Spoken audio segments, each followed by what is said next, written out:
Hai semuanya, ketemu lagi dengan Ovel dari Celah Belajar. Hari ini kita akan memulai rangkaian video kita mengenai TOEFL online. Kenapa namanya TOEFL online dan bukan belajar TOEFL atau mengajar TOEFL? Karena video ini cocok banget digunakan untuk kalian yang sedang belajar TOEFL, karena kami akan memberikan tips dan triks yang bakal membantu kalian dalam mengerjakan TOEFL test.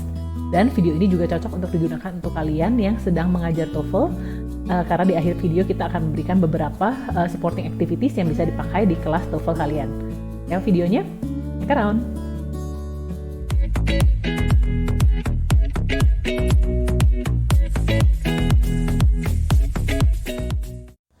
Oke, jadi untuk 16 minggu ke depan, kita akan membahas mengenai TOEFL paper based bersama saya, dan di setiap hari Selasa kalian akan mendapatkan IELTS online bersama Mia. Ini adalah silabus sederhananya, jadi kita akan mendapatkan beberapa session listening, structure, dan reading. Dan hopefully di akhir pertemuan ke-16 kalian sudah mendapatkan gambaran besar gimana sih TOEFL itu sebenarnya. Nah, di minggu pertama ini kita akan mulai dengan listening, yaitu overview dan strategis. Untuk kalian yang baru pertama kali ini mengajar atau belajar TOEFL, listening itu ada 3 parts, yaitu part pertama adalah short conversation. Di sini kita akan mendengarkan 2 orang berbicara, jadi ada A dan B. A mengatakan sesuatu, B merespon ke sesuatu yang dikatakan oleh A, dan kita harus menjawab berdasarkan apa yang biasanya si yang B katakan. Yang kedua adalah long conversation. Kalau long conversation ini sama 2 orang A dan B, tapi memang percakapannya lebih panjang, nggak cuma satu baris. Ada agak cukup panjang, dan kita harus menjawab beberapa soal mengenai topik yang dibahas di long conversation ini. Dan yang terakhir adalah short talk.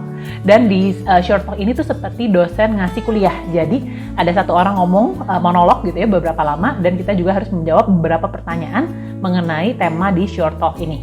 Nah, untuk hari ini strategi yang akan saya berikan itu untuk part 1 dulu, karena nanti part 2 dan part 3 ada bagiannya. Strategi apa aja sih? Ada 3.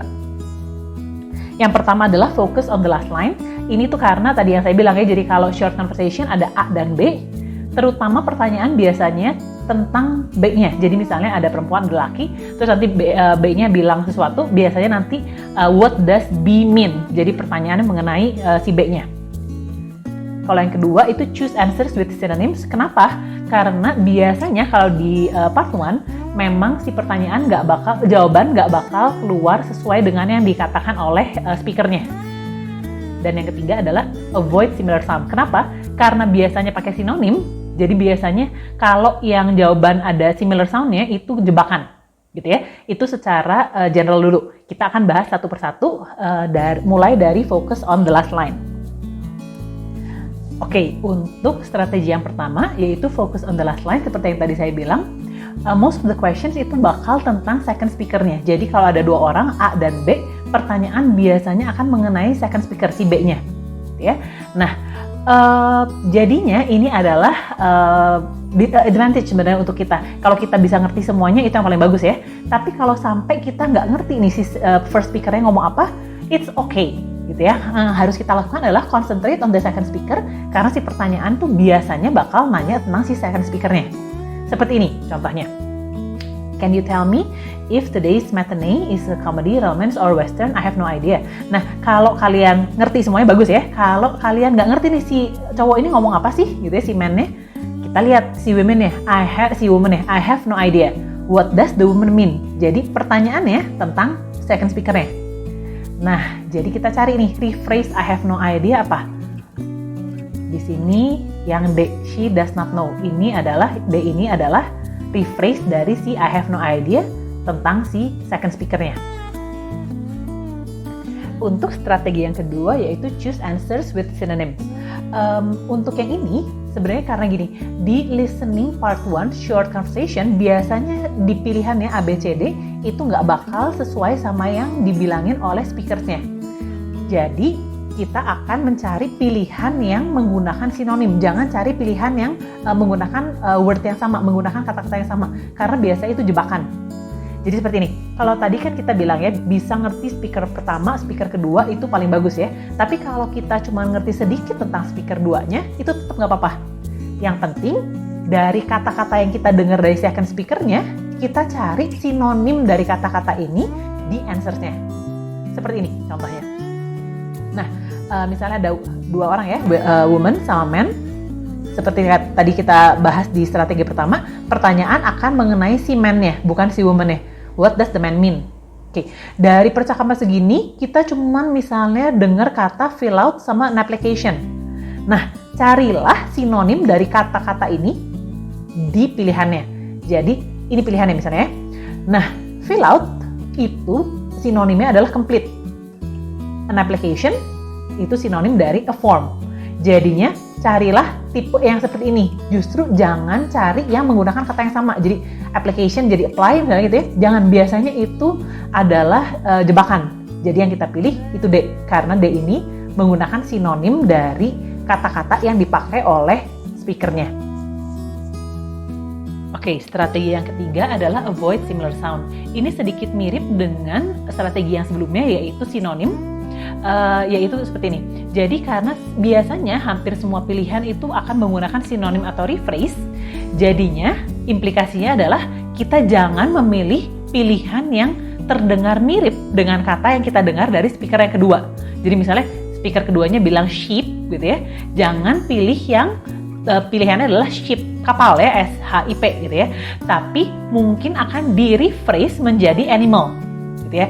Dan implikasi yang ketiga adalah mungkin ini berarti bahwa kita harus memilih pilihan yang paling beda dari yang kita dengar. Jadi dari yang tadi ya, contohnya adalah sheep, animal, sangat berbeda. Dan jangan pilih pilihan yang ada mirip dengan sheep. Jadi sheep misalnya gitu ya, atau chip misalnya. Contohnya seperti ini. Nah, woman-nya bilang, I heard that Sally just moved into new house. Man-nya bilang, but Sally doesn't have a cent. Doesn't have a cent gitu ya. Sekarang kita lihat pilihannya. Sesuatu pilihan yang mirip dengan cent, cents, cent, atau set itu hampir bisa dipastikan salah. Karena doesn't have a cent itu artinya adalah has no money. Jadi pilihlah C karena C yang paling benar, dan C ini suaranya, soundnya itu paling berbeda dari yang lainnya sebenarnya. A cent jadi beda dengan cents, cent, atau set. Gitu. Jadi untuk strategi yang ketiga ini, jangan memilih pilihan yang ada similar sound dengan yang kita dengar dari speaker yang kedua. Oke, sekarang saya akan memberikan beberapa contoh soal TOEFL listening agar kita kebayang nih caranya aplikasi dari strategi yang tadi saya kasih seperti apa. Kita coba satu-satu ya. Yang pertama, pilihannya seperti ini. Oke, kalau dari tadi strateginya ya, hati-hati sama yang sounds alike dan biasanya pakainya sinonim. Dilihat di sini, ini coffee, ini coffee, ini coughing. Ada kemungkinan yang ini itu adalah distractor karena dia coba untuk ngejebak coffee sounds like coughing. Kita jangan pilih yang sounds like ya. Coffee, coffee, ini coughing. Ada kemungkinan yang C ini adalah pilihannya. Pilihan yang benar karena dia yang paling berbeda dari semuanya. Dia nggak mengandung coffee atau yang terdengar seperti coffee. Kita coba ya, benar nggak yang C kalau lihat dari pilihannya saja? Number 1. Let's stop and get something to drink. Some coffee would be nice. What does the man mean? Oke, laki-lakinya tadi bilang some coffee would be nice. Jangan pilih yang ada kata yang sama, cari yang sinonimnya aja. Pertama, he would like some coffee, some iced coffee. Apakah benar itu iced coffee? Belum tentu, karena dia cuma bilang bahwa some coffee would be nice. Yang kedua, he wants to stop drinking. Udah jelas nggak, karena dia bilang some coffee would be nice, artinya dia kepengen minum justru. He needs to drink something to stop his coughing. Nggak bilang sesuatu tentang his coughing ya, ini sounds like coffee. Jadi benar bahwa jawabannya adalah yang C, a drink seems like a good idea. Kita coba yang berikutnya. Oke, she would prefer a sunny day, crowded, loud, old, walk. Coba ya, kalau yang ini kita lihat dari crowd, sounds like loud. Crowd, loud. Ada kemungkinan dua ini salah ya. Walk, old. Oke, yang ini kita nggak tahu nih. Apakah ini atau yang A? Yang A atau yang D nih? Ada kemungkinan. Kalau yang B dan C, ada kemungkinan mungkin akan menjadi distractor. Kita coba dengar. Number 2. Let's go for a walk in the park. No, not today. It's too cloudy and cold. What does the woman mean? The woman said cloudy and cold. cloudy and cold. Cold, cloud, terdengar seperti crowd. Ini adalah distractor ya. Cloud, loud. Dia bilang loud, dia bilang cloud, bukan loud ya. Cloudy and cold. Cold terdengar seperti old. Jadi jawaban yang benar adalah she would prefer a sunny day karena dia bilang bahwa it's too cloudy and cold. Jadi she would prefer a sunny day. Contoh yang berikutnya. Oke, yang ini kalau kita lihat dari pilihannya, open an account, ride on a ship, or cheap. Nah, ini nih kelihatannya sepertinya distractor nih. Ship sama cheap. Yang A dan D agak sedikit berbeda ya. You should try something monotonous to get to sleep, dan he should open an account. Ini nggak tahu nih, jadi kita harus perhatiin jawabannya yang mana. Number 3. I have trouble sleeping at night. You could try counting sheep. Oke. What does the woman suggest to the man? You could try counting sheep. Counting sheep. Account. Nah, ini jadinya distractor nih ya. Bukan account tapi counting sheep. He should take a ride on a ship. Bukan, karena ini sheep, bukan ship. Cheap ini sedikit nge-distract dari sheep. Jadi yang terakhir yang jawabannya, he should try something monotonous to get to sleep. Ya, jadi jawaban yang nomor 3 adalah D. Contoh yang terakhir, kita lihat. The department is not changing. He hasn't heard anything about the change. The changes are believable. Oke, yang 3 ini semuanya mengandung kata change ya. Jadi ada kemungkinan 3 ini tuh salah. Karena yang paling berbeda tuh yang D. Ya, kita coba ya, kita dengar.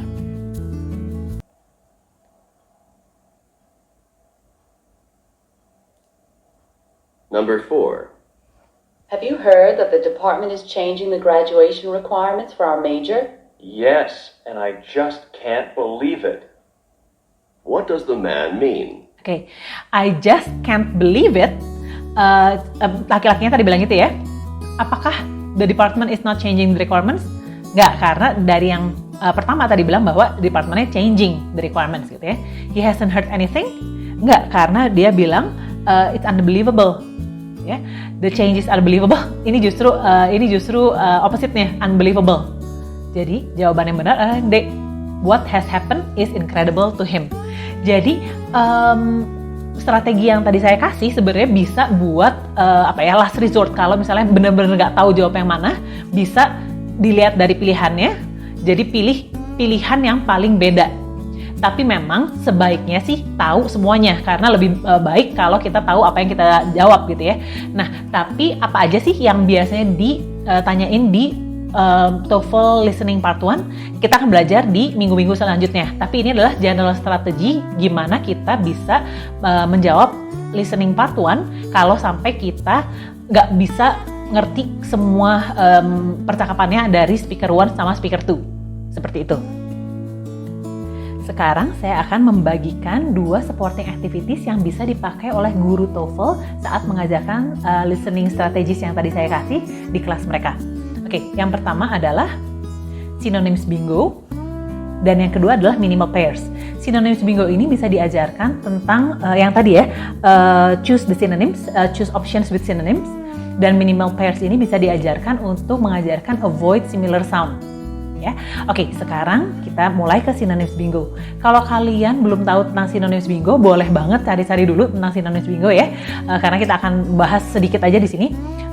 Pertama yang kita gunakan adalah Google Slides atau Docs. Jadi nanti bakal ada table yang saya kasih ke kalian dan nanti akan saya share di bawah di deskripsi.